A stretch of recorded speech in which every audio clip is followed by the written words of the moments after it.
you so much for coming. It makes me so happy to see so many of you filling this room up and wanting to hear about critical thinking. So what we're going to talk about today is called critical thinking and conversational intelligence.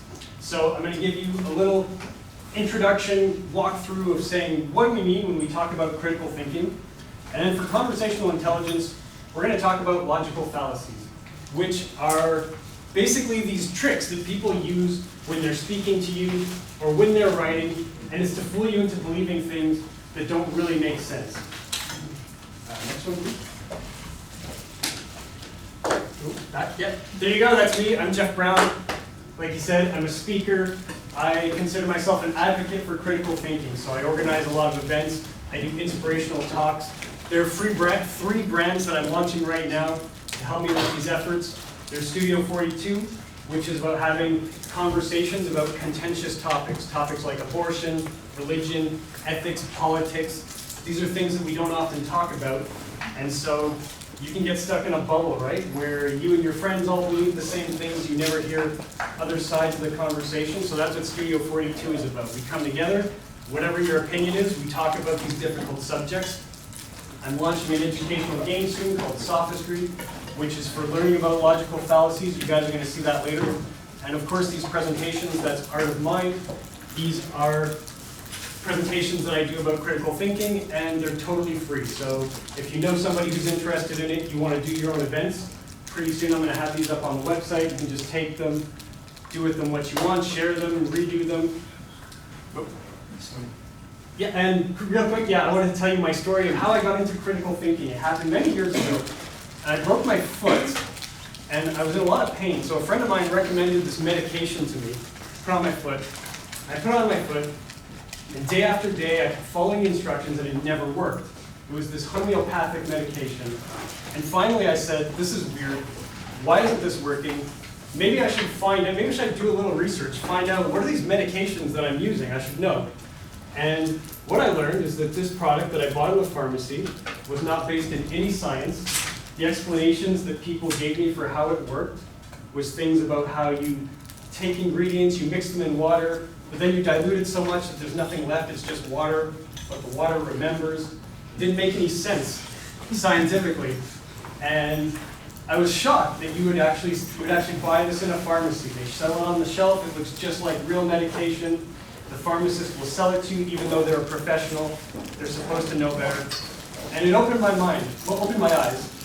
I looked around at the world and I realized that there's so many places where this is happening, where there are things that are not well evident, the science doesn't work, the explanations behind them don't work, but nobody looks into them, and so we just go along with it. And so that was what got me into critical thinking. Because I realized that I was lucky. I just had a broken foot, I just had some pain. But what if I had a serious disease? Like what if I had cancer and somebody recommended a treatment to me that didn't work? And I took that instead of going to chemo or radiotherapy or whatever a doctor recommended. Right? If you make the wrong choices, there are consequences. And that's why we need to be better informed. And it's so important now. We have so many big issues that we're facing, like climate change, we have economic problems, we have political divisions. And so we all need to be better at thinking and better at talking to each other about these things so that we can achieve better progress as a society. Next slide, please. So what is critical thinking? When we say the word critical, critical means something that has the depth and the power to affect change. Come on in. Have a seat. So if we're talking about critical thinking and we're talking about change, what is it that we're changing? Any thoughts? Yeah. Our automatic thought process. Yeah. Your automatic thought process, or a real simple way of saying that would be you're changing your mind, right? Critical thinking is when you're thinking in a way that is actually strong enough that you could change your opinions about something. Next slide, please. There are two main fields of inquiry that we look at when we talk about critical thinking. There's philosophy and psychology. So when we talk about philosophy, we're talking about things like what is logic? What is valid scientific evidence? What is knowledge? What are the valid and invalid ways of proving something? Give you an example of, here's an example of a good way of reasoning about something. More than 100 years ago, the Industrial Revolution was happening. And what was a consequence of the Industrial Revolution that we're still living with now? They're putting a lot of pollution, yeah. They're putting a lot of carbon dioxide in the atmosphere, right? And scientists were looking at this and they noticed something about carbon dioxide. It's opaque in the infrared spectrum. They said, this absorbs more light than the gas that is already in the atmosphere. And they said, well, what happens when something absorbs light? It heats up, exactly. So they said, if we're putting all this gas into the atmosphere and it's absorbing more light, what's going to happen to the atmosphere? It's going to heat up. That's pretty reasonable, right? What are some examples of invalid ways of reasoning? Did you guys name them? What happens when your parents say, listen to me, I'm your father, listen to me, I'm your mother? Is that reasonable? No, why not? They're just telling you to do it because I'm your mother. They're not giving you a real reason, right?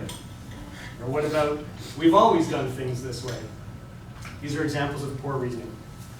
When we talk about psychology, we're talking about biases. We're talking about the tricks and the errors of the mind. So, have you guys heard of any biases that you could name? Oh, yeah. Racial bias.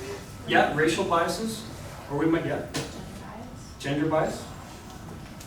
Confirmation bias. Oh, that's a good one. Yeah. So you guys, you said racial, gender. Those are both what we call in-group, out-group biases. These are things that everybody have. We have a natural tendency to prefer relating to people that we share something in common with. So it could be race, it could be gender, it could be politics. If I came in here and I told you that I was a fan of, I don't know, some politician that you hate, you'd probably be less inclined to listen to you, right? And then you said confirmation bias, which is another really interesting one. That's where if you believe, for example, what's a good example of something you might believe in? You believe in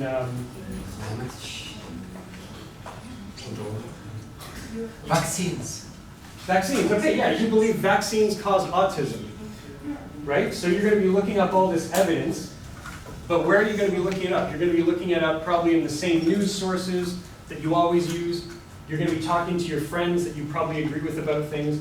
And so it's just going to happen that the information that you're going to be getting is always going to be information that's just confirming what you already believe. So confirmation bias is when through these kinds of habits or mechanisms, you're always getting the same information. You're not getting a wide enough range of viewpoints. Next slide, please. Finally, actually no, not finally. Critical thinking is about how you think. It's not about what you think. In other words, you can meet somebody who believes something that you think is crazy, right? They think the earth is flat. They think vaccines cause autism. They don't believe whatever. You look at that person, you might say, well, they're a terrible critical thinker. But that's looking at what they believe. You want to look at how a person arrived at that conclusion. What evidence did they look at? What steps did they follow? What logic did they use? What reasoning? It's about how you arrive at your conclusions. It's not about what you believe in the end. And finally, my friend Jonathan Jerry, who's also a science communicator, he likes to say that critical thinking is self-defense for the mind. Because there are all these people that have an agenda. They want to get you to vote for their political party. They want to get you to buy their product. They want to get you to join their club, whatever it is. They're always trying to persuade you to do things. And sometimes those things are not going to be in your best interests. So critical thinking is like this self-defense so that you can defend yourself against the tricks that people use to mislead you. A couple myths that I want to clear up. Critical thinking is not the same thing as education. Education is something that you acquire. Once you have it, it's there. Critical thinking is something that you do. Like I said before, it's a process, you have to do it. Critical thinking is not the same thing as intelligence. You can be really smart. You can have a really high IQ. That doesn't mean you're a good critical thinker because, again, it's something that you have to do. It's rules you have to follow. It's steps you have to go through. And in fact, there are certain cases where having a high education or being really intelligent can actually hinder your critical thinking because it can give you a false sense of confidence. And finally, you can't be a natural or intuitive critical thinker. When I talk to people about their attitudes, I hear this all the time. People say, I think I'm just natural at it. I think I do it intuitively. You can't. Like we talked about these psychological biases, the way that your mind works naturally, that's the problem. That's what critical thinking was invented to fix. So it's something you have to learn. You can't do it naturally. The benefits of critical thinking, first of all, you're going to be a better decision maker. You're going to be better at looking at information, better at understanding it, better at separating fact from fiction, and making better decisions. Persuasion and cognitive empathy. That means you're going to be better at convincing people. Cognitive empathy, anybody know what that means? It means understanding how people think, right? When you're learning about critical thinking, you're looking at your own thinking and you're analyzing it. So when it comes to talking to other people, you start to see what's going on in their mind, better understanding them, better at persuading. Clarity of thought.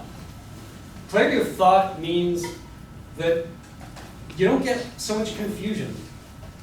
New information is not so daunting.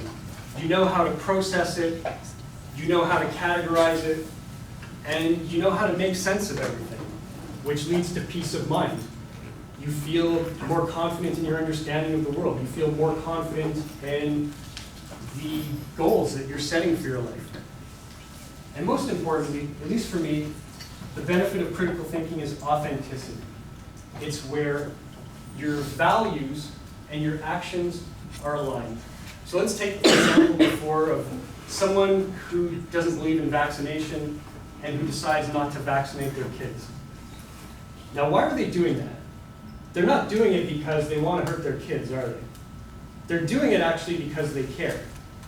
They want to do something that's better, but they've been misinformed, and so their good intentions get turned bad. Their values and their actions are not in alignment. So the benefit of critical thinking is that you're much more in alignment with what you really believe, and that's called authenticity.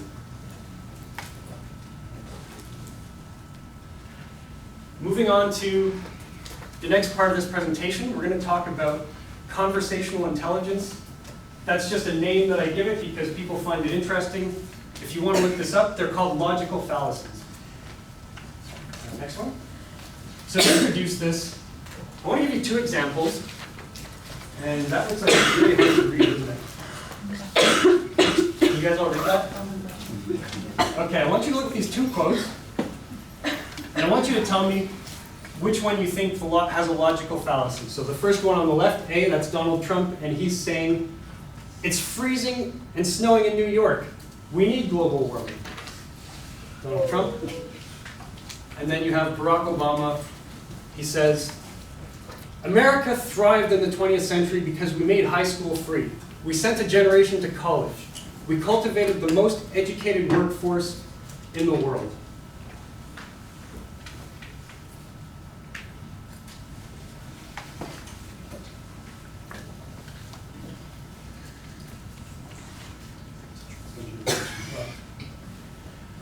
What do you think? Is there one of these that you think seems more logical than the other? You see some people nodding? Okay. You don't have to tell me which one it is. Just make sure you've arrived at your decision. Would you say that you have a high degree of confidence that, yes, the one that I chose is definitely the mistake. It's much better than the other one? Some of you are maybe not too sure. The answer is they both have logical fallacies in them. Next slide, please. Because a logical fallacy is a rhetorical illusion. It's like when you look at this, that's an optical illusion. Logical fallacies are like illusions of thinking or illusions of language. All right, could you go back, please? So when Donald Trump says, it's freezing and snowing in New York, we need global warming, do you know what the logical fallacy is there? Could you tell me what's wrong with the way that he's, yeah? Well, he's using one event to say that like a phenomenon doesn't exist. Yep, exactly. We call this an anecdotal fallacy, right? Climate change is something that's been happening for decades and decades, more than 100 years. And he went to New York one day, he said, look, it's really cold. This thing that we have all this evidence for, it must not be happening because I saw this one little thing. You see how the evidence that he's looking at doesn't prove what he wants it to prove, right? What about Obama here when he says, we had a really educated workforce, that's the reason why America thrived so much, yeah? There's no evidence to explain that. There's no evidence, okay, but a logical fallacy is about how he's interpreting the evidence. Yeah? Even if like those statements are true separately, like you can't say that they're correlated, so he's making it sound like they're correlated when they aren't necessarily. Yeah, or you mean like his, yeah? It may not, because he's saying that it thrived in the 20th century because they made high school free. Maybe other reasons why America thrived in the 20th century. Yeah, that's a good answer. That's what we would call faulty causation or a single cause, right? What are all the reasons that we could think of that the United States did well in the 20th century? Yeah? World War II. Yeah, World War II, they didn't get bombed to heck like all the other countries. Maybe their tax policy, their monetary policy, could have been all kinds of things. There's economic cycles. People are still really educated in the United States, but a lot of them are not doing so well, right? So maybe education doesn't really cause that in the way that he's saying. Next, please. Next. So let's look some more about how this illusion is created, because a lot of you had a really strong feeling of confidence that one of these quotes was better than the other one. These are what we call the three elements of classical rhetoric. So it means that when you speak to people, if you want to be convincing, you need to have these three elements: ethos, pathos, and logos. In other words, character, who you are as a person, how you present yourself; emotion, you want to speak to people on an emotional level; and reason, you want to convince them with logical arguments. Now, the thing about these three elements is that the way we interpret them isn't really the same. We have strong intuitions for character and for emotion, right? When you see these two quotes, you see Donald Trump and you see Barack Obama, you probably have really different thoughts about the character of those two people, right? Is there one of those people that you like more than the other? Probably, right? You know who they are, you know their character. The way that they speak probably makes you feel different things. If somebody's denying climate change, that might make you angry, right? Whereas when they're speaking about something positive, he's talking about, oh, you know, we want to educate people, we want to have a good workforce. It sounds really positive, that gives you a good emotional feeling, but that doesn't mean that it's logically true. Then we get to the last one, reason, and we don't really have strong intuitions for this. If you think about how humans evolved, this is not something that our ancestors needed. They didn't need logic, they didn't need the kind of mathematics that you're learning in school today to go and hunt and gather food and survive 100,000 years ago. So when we see things that are actually logical, they don't feel any different to when we see things that are not. So what I'm saying here is that you get a feeling when you hear these quotes, but we need to learn logical fallacies so that we can actually be tuned in to that channel that people are communicating on, and we can spot who's actually being logical and who's not. Where is the next slide? Oh yeah, okay, let's go to the next one. So the definition of a logical fallacy is that it's a pseudo-logical argument. That means it's something that sounds logical, but it's actually not. It feels true, it feels persuasive, but there's some kind of problem with it. These are like optical illusions for the mind. Now we're going to go through a few examples. So next slide, please. So here's an easy one to start with. Stephen Colbert, he's saying, George Bush, great president or the greatest president? What do you think is the logical mistake over here? trying to convince us that we should like George Bush. What's wrong with the way he's trying to convince us? Oh, yeah, sorry. He's not giving you an option. It's just the only option is to agree with him or to agree with him more. Right. It's what we'd call a false choice. He's giving you two options, but they're basically the same. Next. I'm reading this. I can read if you. You can read it? Okay, go ahead. GMOs, genetically modified Organisms. are found in more than 70% of processed foods. More than 64 countries around the world require GMOs to be labeled or regulated. The United States doesn't.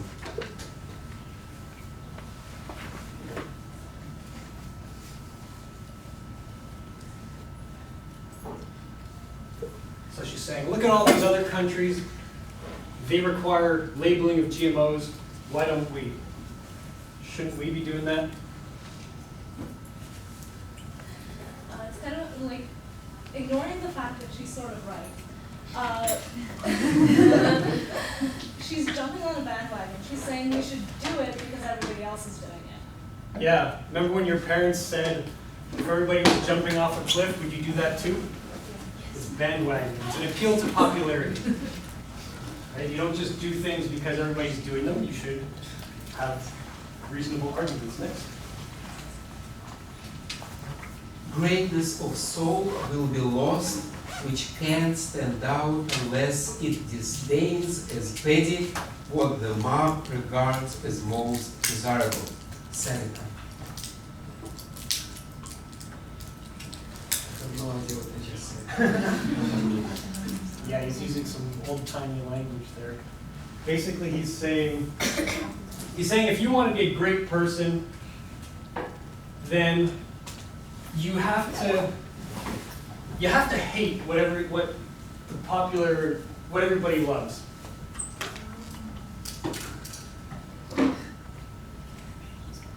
So you can't go along with the crowd if you want to be a good person. Oh, yeah. He's basically saying that like you can only like be a good person if you can like don't go along with the crowd. Like he's ignoring the fact that you can be a great person like with other factors too. Yeah, it's kind of the opposite of the last one, right?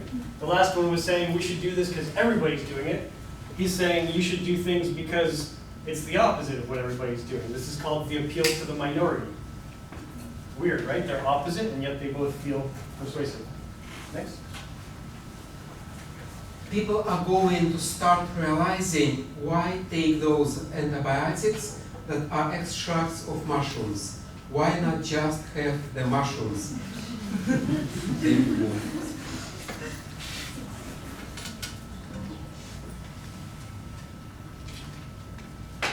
Yep. I don't know, maybe he's like generalizing to everybody? Like everybody? Okay, well, he's generalizing, yeah. But there's maybe a more important claim here that, yeah. He's assuming that what we extract from mushrooms are the same as the mushrooms themselves, and that like people are gonna he's correlating two things that aren't necessarily the same. He's like equating things that aren't. Yep. Yeah. You had your hand up. Did you have anything to add? Oh, it was similar. Same thing? Yeah. Yeah, this is what we call an association fallacy, where you show two different things and you can show that they have maybe some similarities, but they don't have everything in common, right? You go to a doctor, they give you antibiotics, those have been prescribed, the pharmacist has checked for, conflicts with other medications, you're getting a precise dose. Those medications are really not the same thing as just taking those mushrooms. Even if they do have the same ingredients, it's not going to work out the same. Heart intelligence underlines cellular organization and guides and involves organisms toward increased order, awareness, and coherence of their body systems. Heart Math Institute.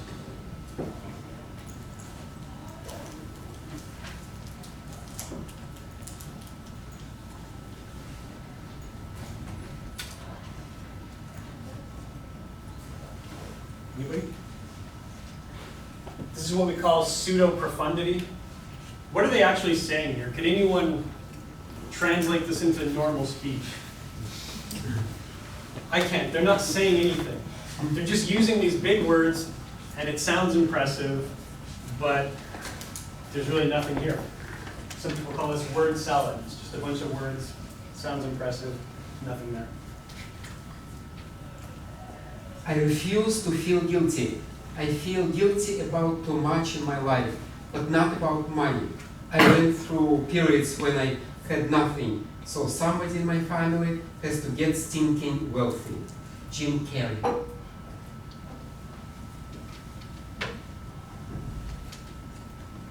Yep. Because like, in most part of the speech or what this person was trying to say, he's using, or she, I'm sorry, he's using I, but like in the end, like, so somebody in my family has to get stinking wealthy. So I personally feel like it's like that this person is using their personal experience to put it in other people. So I think it's something that it makes sense in some ways, but it's not something that's too ideal. It's not too what? Ideal to do, because like somebody in my family has to get stinking wealthy. Yeah, what other people are doing is not really relevant to what he's doing. That's true. There's another one in here that I think is a bigger one though. Yeah. He's also contradicting himself because he says, I refuse to feel guilty, and then right after he says, I feel guilty.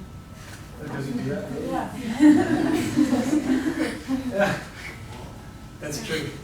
Yeah, okay, so yeah, he's being logically inconsistent. Yeah, good catch. There's still another one. I saw a hand up at the back. I think it's like, well, he's saying, I feel guilty about too much in my life, but not about money.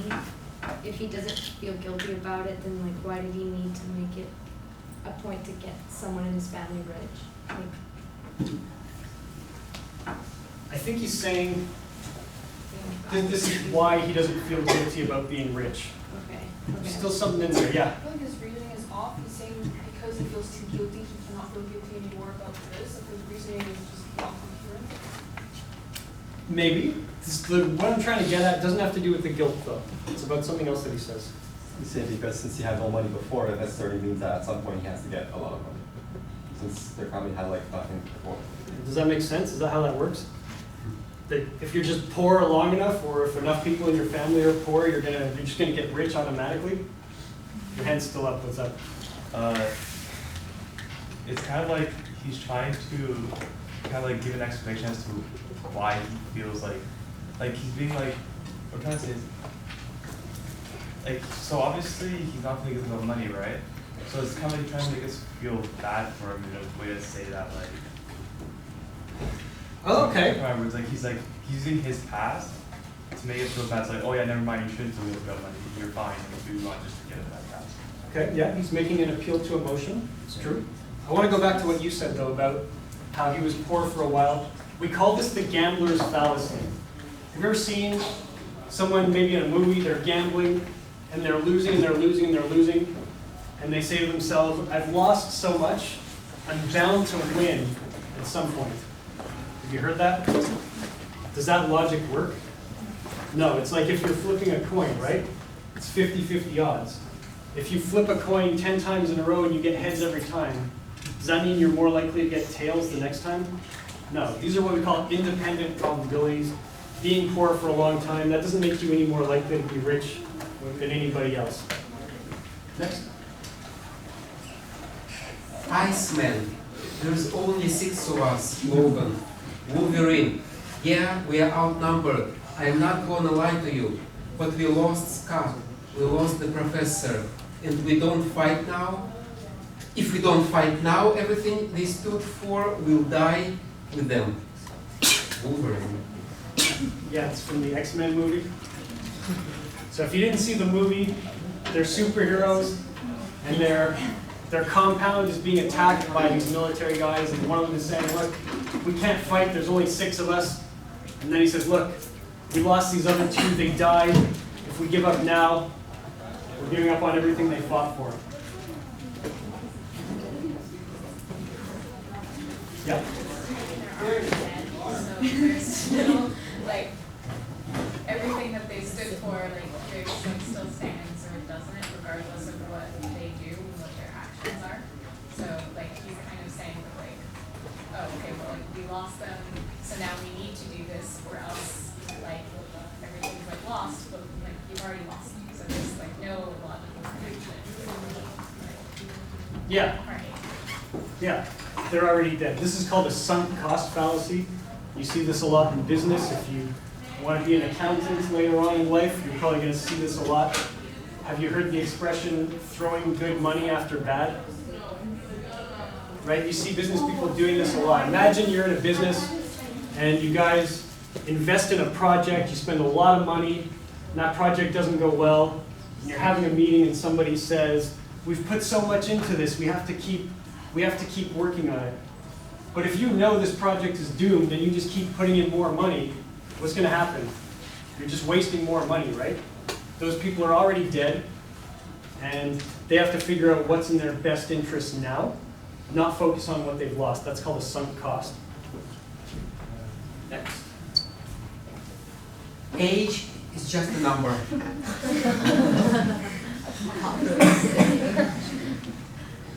Yeah. I mean, for usually like age, we are like biological beings, right? We're taking that. So in general, age represents like the growth. So growth can be very many aspects. Like if they just say age is just a number, it simply just throws out all these like growth aspects and it's just like nothing. Yeah. So. Yeah. Yeah, it's a good answer. Did you have something to add? No, I think it's the same thing, you're just oversimplifying something. So don't look at one little aspect of this whole. Yeah, oversimplifying? Yeah. Did you have something to add? Anybody? Yeah, the saying is definitely oversimplifying things, but this is called a deepening. And what I want you to notice about this is that it kind of has multiple meanings. And in a sense, it's true, right? Age is just a number. I'm 38. 38 is a number. It's true, right? But then there are other ways you can interpret this, right? Like you said, we're biological, we get old. And it's kind of saying like, oh, age doesn't matter. But it does, right? It matters if you want to buy alcohol. It matters if you want to have a relationship with somebody. It matters if you want to buy insurance. So there's a sense in which it's true, but there's another deeper, more important sense where maybe it's not true. That's called a deepening. For technological development is conspiring with us. Steam joins us, electricity joins us. The very elements are in league with our destiny. Albert J. Beveridge. Yep. He's attributing almost human characteristics to stuff that wouldn't have it. Like electricity and joining people and elements being in league with them. Like those are things people would do. Like you'd have people who are like working together and stuff. But you can't really attribute that to physical things, not that aren't human. Yeah. Does that make sense? Yep. Yeah, he's anthropomorphizing, right? He's taking these things that are not human, they have no agency, they have no desires, but he's making it sound as if they're making decisions, right? This is a politician. Oh, you want to add something? In general, I think like ideas like this, like tech just comes to us. Like it sounds like there is a supreme figure, let's say God, above that's like trying to play with us. In reality, it is human with their biological abilities, like intelligence, I say, to properly utilize such resources. Therefore, he's ignoring like human efforts, like human efforts. Yeah, there might be some of that going on too. To give you a bit of background, he's an American politician from, I think, the late 1800s, and he was really into war, into colonizations. He wanted the United States to go and invade all these other countries and colonize them. And so he's saying, look at this, all of these new inventions, steam power, electricity, they're all with us, right? As if all of these, like you said, physical things were choosing to support this American project, when really, these are just things that they invented. It was just kind of luck and circumstance that they had these things and other people didn't. But he makes it seem like the whole physical world almost is teaming up with them and supporting these goals that they have.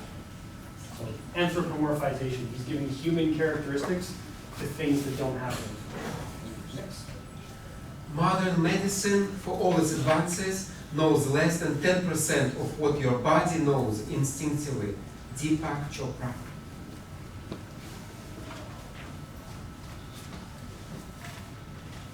Yep. So like modern medicine hasn't actually like discovered anything that there is to know about the human body, and yet like it is true that yeah, the human body exists regardless of whether or not we understand it. But that doesn't mean that like our body knows. So the body cannot like know something. A person can know something. So he's kind of like he's saying that like modern medicine isn't like it should be doing something it's not when it can't. Right? And like as if the body itself is like superior to it, when really with modern medicine is like a way of trying to understand something that exists on its own.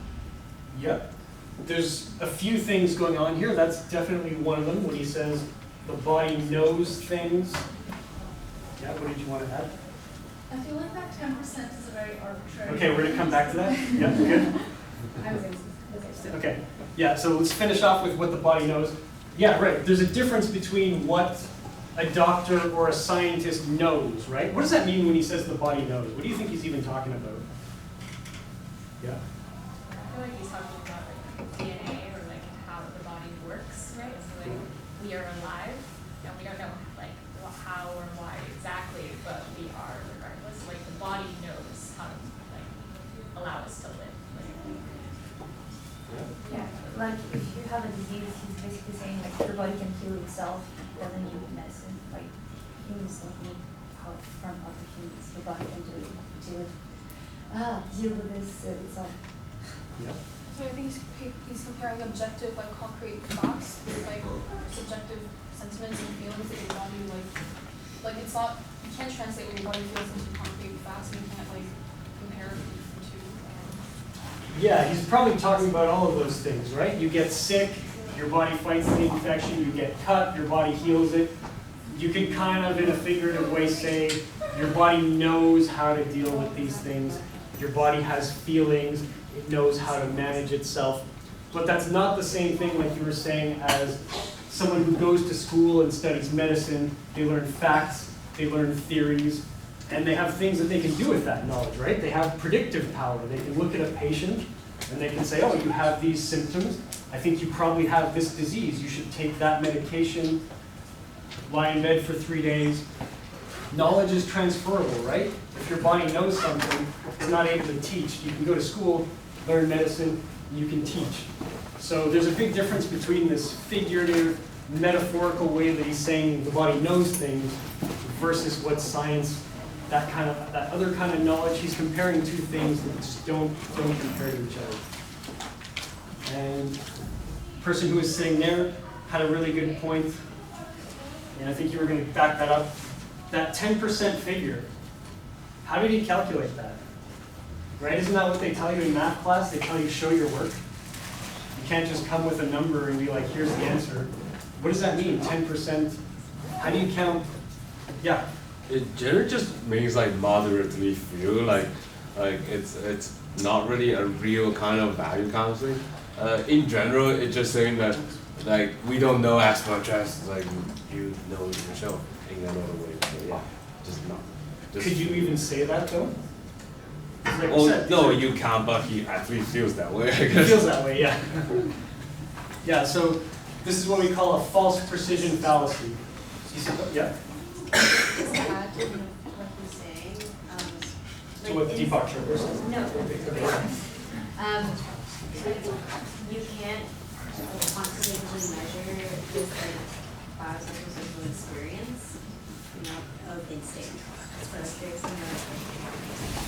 Yeah, there's no quantity. If you could measure a quantity, is that the same thing as measuring a value? He's just putting a number in there, because when you put a number on something, it sounds more convincing, right? Say, oh, 10%? Oh, this guy's done the math, right? He's figured it out, he knows. But the number is invented, it doesn't mean anything. Well, isn't it all, like giving more input to what he was really meaning. Because what he was really meaning is just that your body is made so to like auto heal you and to make sure that your body works correctly. And he was simply, I believe, using a figure of speech to convey meaning. So, because a meaning can't necessarily be like, how do you feel? It can't necessarily mean like, say, oh, I'm feeling 10% happy. You're going to give a figure of speech. So, oh, today went well. I decided to cook a banana bread. Like, isn't it like going into more than what he's really saying? Because I mean, like, when I read this, I automatically knew it was a metaphor. So even though he's using a false, what did you say it was like? A false precision? Yeah, a false precision fallacy. Like, isn't it like, even though it could be given that way, don't we all know that like it's impossible for 10% of your body knows? Like, isn't it automatic like that you know it's a metaphor, that it's not really what he meant?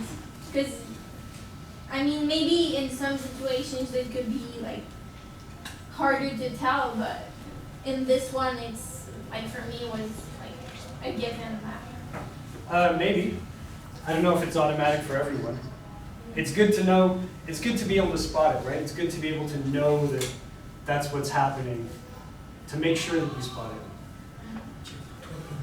20 minutes? Okay, so let's play a game. It's a game where we're going to get more of these quotes, and you guys have to identify the fallacies. I think we're going to need the lights on. We don't need those yet.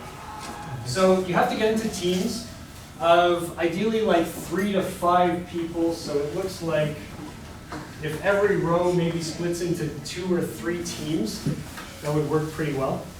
So you guys have a team here, you have 5. Second row, I guess you guys, 1 team, and then another team. Yeah, and the rows in the back, I guess you guys can just split down the middle and be 1 team. And you guys over there on the side. Each team needs a team leader, and that team leader needs a phone with data on it. Is the Kahoot? So figure out who's going to be your team leader. You need a phone with data on it.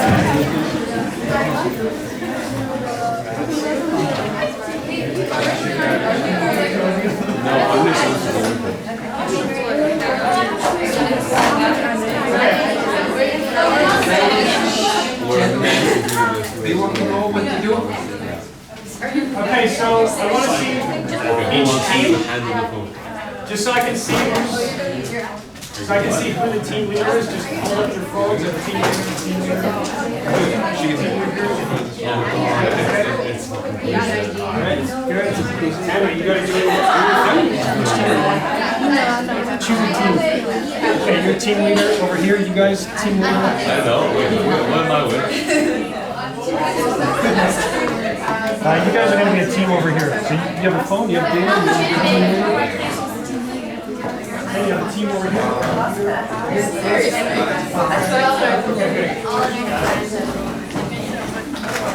Can you get out of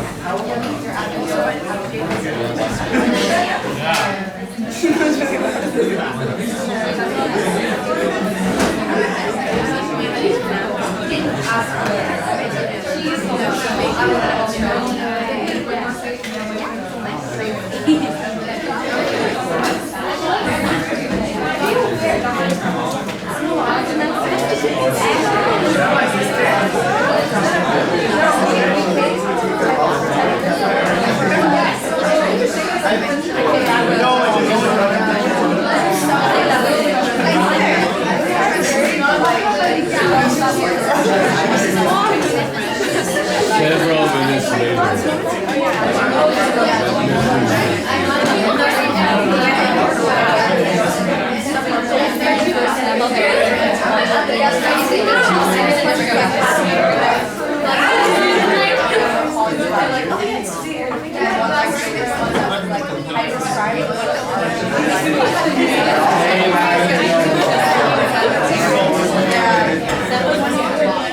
Yeah.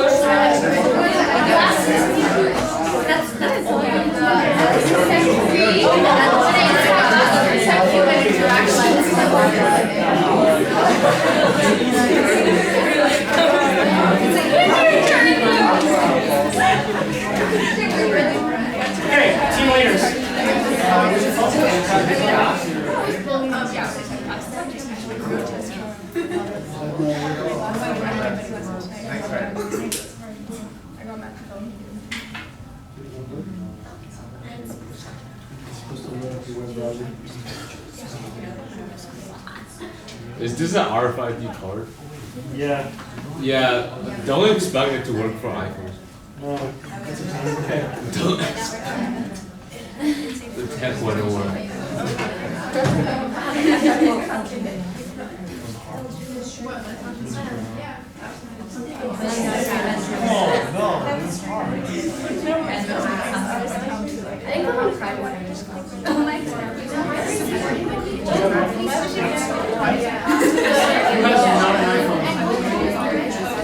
Yeah, Yours is not an iPhone?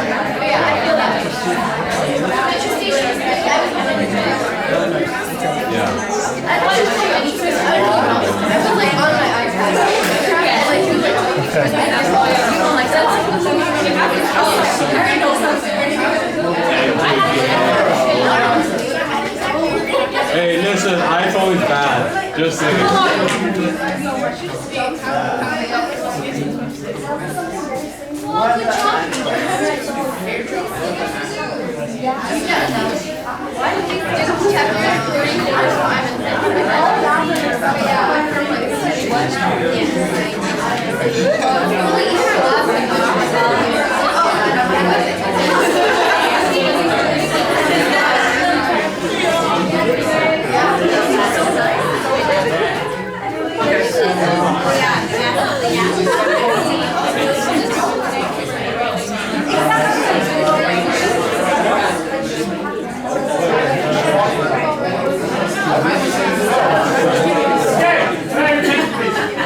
I'm sorry, the game's not working. It's brand new. I was really hoping it would. Why is it doing that?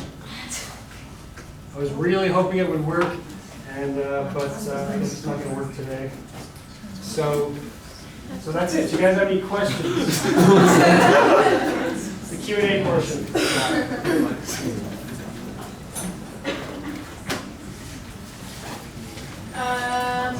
So in regard to, okay, I got one. How do you feel towards in regards to critical thinking, to the blackface phenomenon that happened With Justin Trudeau? Yeah. Well, I'm trying to think of how to say this without just giving my opinion. I think that I'm not saying that it's not important. I guess I'm saying that you have to choose what information you consume, and you have to choose what you want to talk about. And we're going into an election. We have so many important issues that we have to work on. And to me, I just have to ask the question, is that really the thing that we should be talking about? Is that what our news should be dedicated to? Or should we be talking about other things like the economy, climate change, education, etc.? Other questions? Yeah. Wait, I missed. How applicable is this to general like say even if we learn critical thinking, like not everyone's gonna apply that, and eventually like fake news, that kind of stuff still exists. So how can we spread such idea out to the public? Your question is so close to my heart. I would say, in regards to the first part, what do you do if not everybody is thinking critically? That's the problem we have now, right? And so that's why I go out and speak. And I don't think that everybody needs to be a great critical thinker. I don't think that's even possible. But I think that we all have to do our best, try to learn. And my hope, I follow what I call the rising tide philosophy, which states that a rising tide lifts all boats, right? We all get a little bit better, and we have better conversations, and my hope is that over time, just in general, the general critical thinking level is going to rise, and so not everybody's going to rise with it, but if enough of us do and enough of us make an effort, things will get better over time. What can you do to spread critical thinking? The presentation that I gave, that's a free presentation. I'll put up my contact info after, so if you want to do your own presentations, workshops, you can take that. Sophistry, I promise I'm gonna have it working soon. That's a free game. You can play it whenever you want, as soon as it gets working.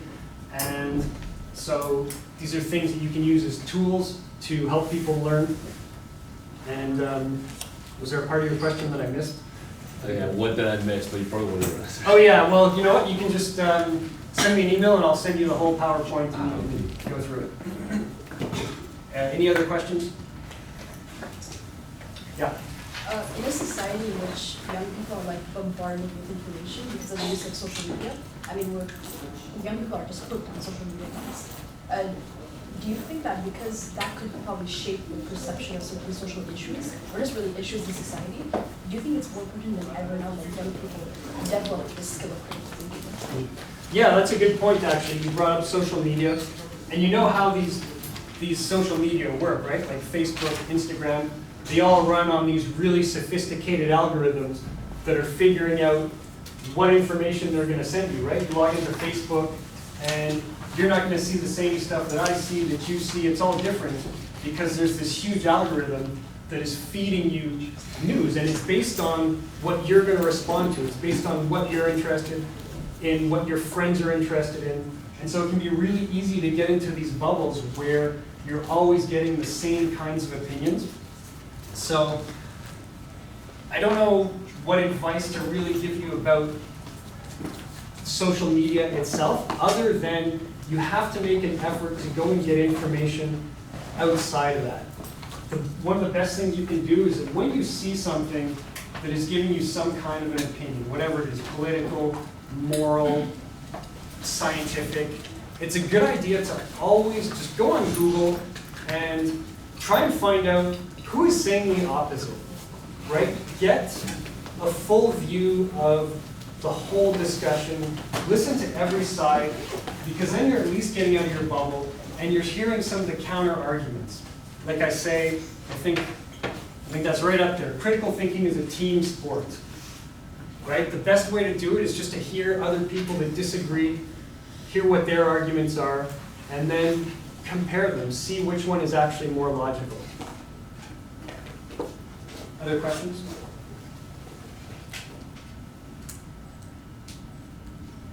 Okay, then if there are no questions, I want to give our guest the famous Marianopolis bottle. And Can I just wrap? I have like a few slides. I'll wrap up. no, really? Yeah, sorry, it's because I forgot about the slides No, fine. before with the thing of the game. Yeah, here's some.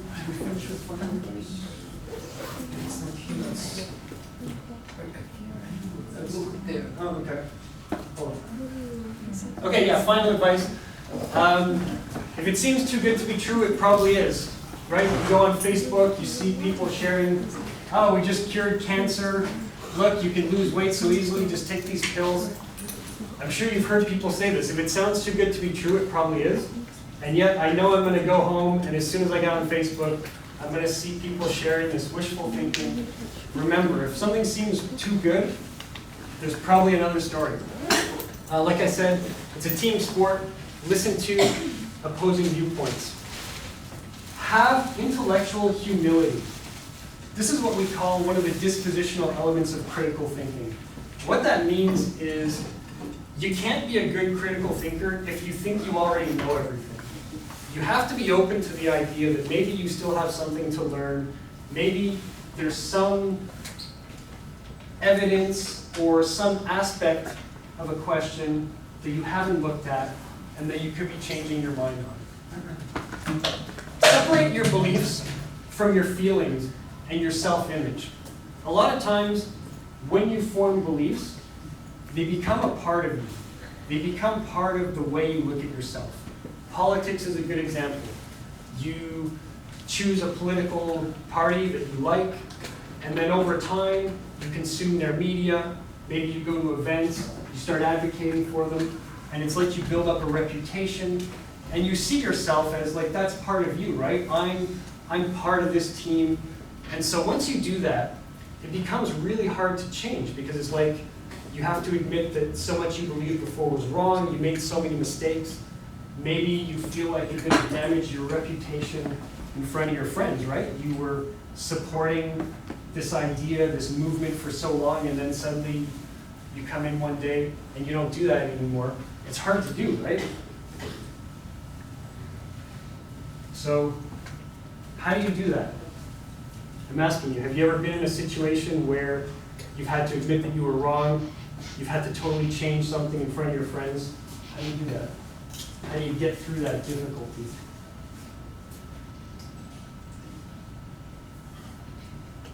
It's like I said before, critical thinking, it's about how you think, it's not about what you think. And so this is what I mean when I say have confidence in your methods of thinking, not in your conclusions. I'm not afraid to admit that I'm wrong because I've done the work, I've done some research, I've looked at evidence, I've done proper reasoning. So when I come and I say, I believe in X, or I believe in this other thing, I say it's because I looked at this evidence and I followed these steps. If I then discover that I was missing evidence, I took the wrong steps, it's like you're just correcting your process, right? You say, oh, I didn't know that, so now I've changed my opinion on, I don't know, Justin Trudeau having blackface or whatever. And it's not like a big thing because it's just the method that I follow.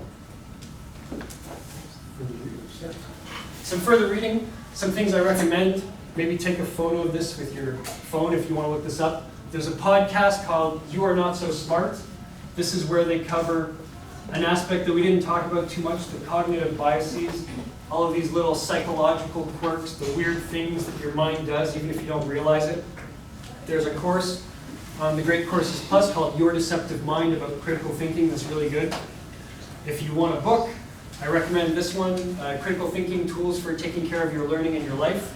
It's pretty big and thick, but it's probably the best book on the subject.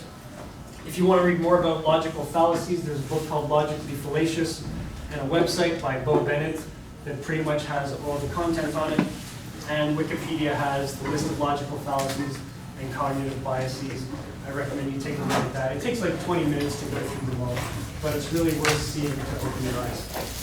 And finally, if you want to have discussions about controversial topics, you can check out Studio 42, Sophistry. I promise I'll have it working. It's just sophistry.co. Check it out sometime. And if you want the PowerPoint or any more information, you can give me an email at that address. So thank you so much for coming out.